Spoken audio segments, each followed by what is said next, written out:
So I wanted to do a video today about labelling ourselves and figuring out who we actually really are. This comes from many different conversations that I've had over the past and more frequently recently with different people that I'm meeting. We are living through an awakening. We know this now. A spiritual awakening is happening to many, many people all over the place. And it's how we transmute and how we transcend who we thought we were into who we currently are, and understanding that even that is transient in itself and changes all the time. So who you think you are comes from your subconscious mind. It comes from patterns, it comes from behaviour, it comes from lessons and learning that was gifted to you by your caregivers very early on, that created almost like a blueprint of who you think you are. But that isn't who you are, because who you are is a conjunction of mind, body, and spirit. And who you are at any one given present moment changes depending on the environment that you're in, who you're talking to, and how you're feeling in your emotional self. So it's actually quite complex to think about who you are. But the other part of it is thinking about our physicality and how this body, this avatar, if you want to call it such a thing, this meat suit that I am currently in today, is not who I was born as, is it? Probably none of the cells that are currently part of this construction were with me when I was born into this realm. And I always think of that, I always used to think of that as a child, that our body is constantly evolving, constantly reshaping. The cells in our body are dying and entropying, and yet we're still here in this body. Aren't we incredible? So to understand that physicality, we have to think about energy and also cellular memory, because the energetic being of who we are, the frequency that we embody, makes up so much of our projection out into the world. So mood is altered by frequency, vibration, and resonance. And mood is created internally by our reaction and our emotions, and therefore our hormones in our physical being. And then we project forward this mood, this emotion, energy in motion, and then in turn that goes full circle and changes us energetically. So thinking back for a second, how this body is not what I was born into, it's evolved and it's changed. It's changed drastically to do with my environment and to do with my emotion. And also my connection to frequency and vibration, which I count as spirituality. So the embodiment of my energy has a direct consequence and alchemy effect on my physical being. And I have proven this to myself time and time again, going through different dark nights of the soul, if you want to call that, or parts of my step up into my spiritual awakening personally.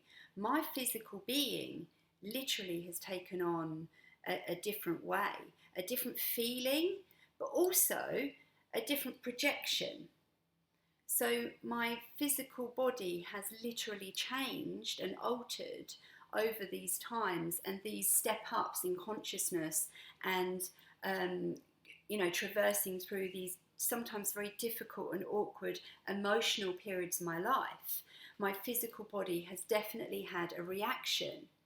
And I've had to learn different techniques and different tools in order to traverse these things. And now I teach that to other people, because who you think you are is just a construct. When we think of the macrocosm of where we are living currently and how this is relevant and reiterated and mimicked and reflected in our own macrocosm of this body, we are a celestial being living within a celestial realm. The planets are celestial bodies that evoke and project outwardly different frequencies of energy, as do we. We are smaller versions of the planets. We are celestial bodies, and just like how I explained, depending on your mood and your circumstance and your environment, you give off and project into this realm a different vibration. But let's go even smaller than that. So you can see this meat suit as a landscape, as a celestial body, because what's happening inside of this is incredibly amazing as well, if you think of it. So you are made up of cells and energy. And these cells, in order to keep being you, have to have a memory and have to replicate and have to give birth to themselves again and again and again. And then we can start looking at disease. And what is disease? Well, why, when you have a disease, can you spontaneously heal like that? How is that possible? Because of energy. When we evoke and we project inwardly and externally a different vibration, our cells and our genes and our DNA take on a different vibration and frequency. And this is how spontaneous healing can happen in a heartbeat, in a second. But it's also how disease can remain inside of this meat suit for very, very long periods of time. So a lot of the time with disease, we don't understand and we don't realise we are diseased until we become symptomatic. And then the current society, the current system that we are embodying will treat you symptomatically. They're not looking at the underpinning of why this has happened. And a disease that has become symptomatic might have been in your system for 5, 10, 15, 50 years before it became outwardly recognisable as disease. So we really need to start thinking about what is disease and where does it come from. And underneath these layers, we always come back to energy and vibration and frequency. And when you're talking about embodiment and embodying these frequencies, we then have to look at mood and environment and programming. Because all of us are programmed as very young children and continually through our life. Unconsciously a lot of the time, and we are living in a very static, very off-centered, very unnatural system right now. So no wonder a lot of us are feeling mentally, spiritually, and physically off. It's not our fault. We have been indoctrinated and coerced and manipulated into living this way. And there's so much information coming out now, as most of you are seeing now, even down to like the calendar. We're not living naturally. So no wonder we're all slightly off. But this is a call to recognize yourself as a celestial, supernatural being of wonder and power. And when you start recognizing that and you start embodying and evoking who you really are, everything changes within you and without you. Because the way you project into your life governs who comes into your life and governs how you are received. Because we're all like little transmitters and we're all transmitting energy all the time, whether consciously, because you understand that you're an energy being, and so you become conscious of what you are giving out and what you are taking in, or unconsciously. But when we begin to unpack who we really are, it's not only wonderfully simplistic and at the same time incredibly complex. It's very simple to start changing your perspective and seeing the results. They will happen instantaneously.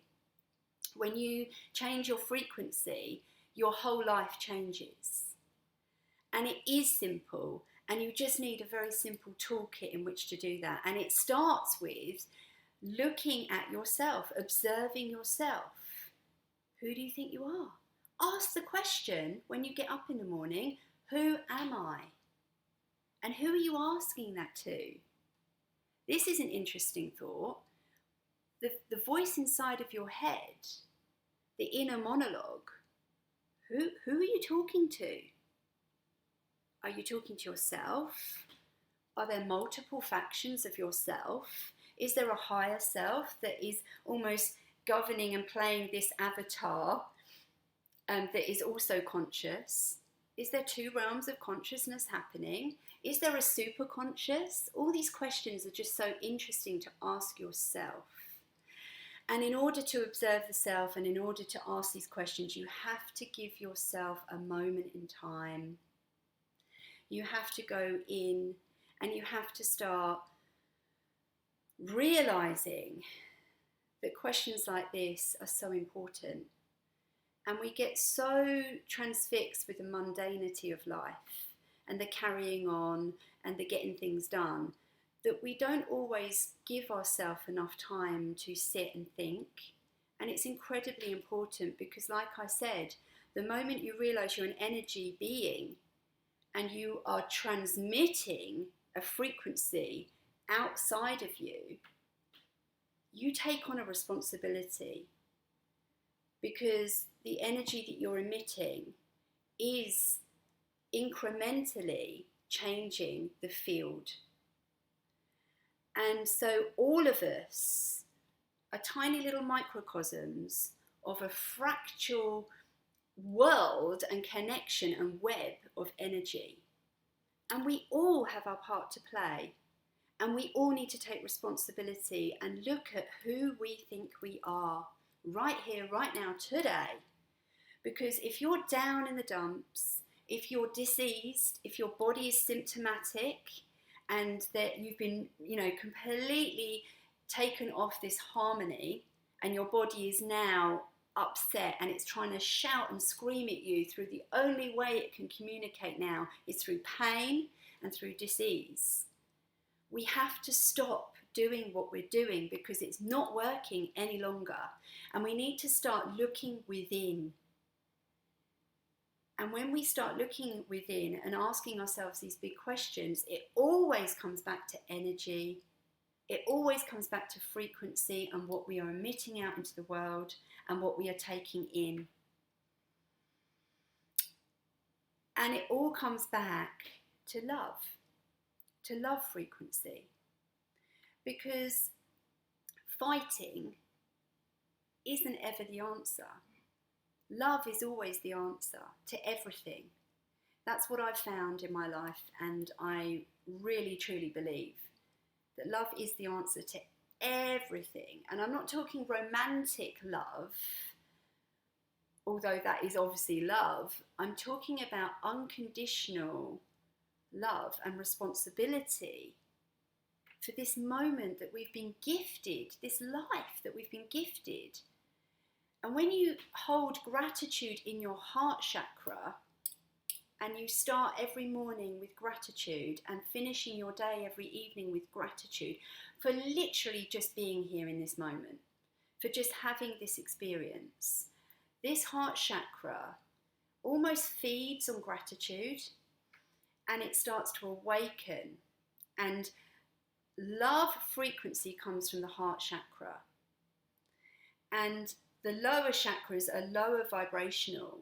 And when you can get up into here, and the key is gratitude, and the key is doing this every day, because it's a practice and it's a responsibility to not only yourself, but to everyone that you meet and everyone that you don't meet, because we're quantumly entangled completely. So it's your responsibility as a little fractal in the whole to open up to this. And it's time now. I'm telling you now, it is time to open up to your heart, to radiate love and forgiveness to everything that's ever happened to you. It's created you as you are. And to be thankful for that. Even if you're diseased in this moment, we're still thankful to the wisdom and the learning that we are now expressing through our embodiment and our energy. And when you do that, you get this. You get the change. You get the spontaneous, instantaneous effect of an energy shift. And you will feel it, because you will feel the energy in your body change and alter. And this is a mystical experience. This is a divinity. This is God consciousness in your body being awakened. And that's what enlightenment is. That is what consciousness is. And that's why we're here. And that is who you are. You are God consciousness observing itself in this little meat suit avatar with your higher consciousness helping guide you, giving you messages all the time, and yet we miss them until we become conscious of them. And you can ask your higher self to help you at any given moment. And you can connect through the heart with gratitude for everything that has ever happened to you, for you, to create this understanding. And it's so easy to get taken in by the drudgery and the low vibrational news and the low vibrational fighting and war talk. It's so easy because fear is our initial control mechanism. It's how we're controlled. The fear of annihilation is the only real fear that we have. When you let go of fear of annihilation, you are free to express yourself through love. And sending love out into the world to the places that it's needed, which, by the way, are the very people that are doing this negative vibrational stuff. That's where it's needed. We send them love, we send them healing, we send them forgiveness, because they know not what they do. They are not responsible. They're not taking responsibility. They are part of us. They are a reflection of us. And we send love because love is the only thing that can change anything. An eye for an eye, we know doesn't work. Everyone ends up blind. Sending love out. Love like this lotus behind me. Love changes the frequency of everything. So, who are you now? I hope that I'm leaving you with lots of questions for yourself to start to uncover and think about and feel into and embody. All my love.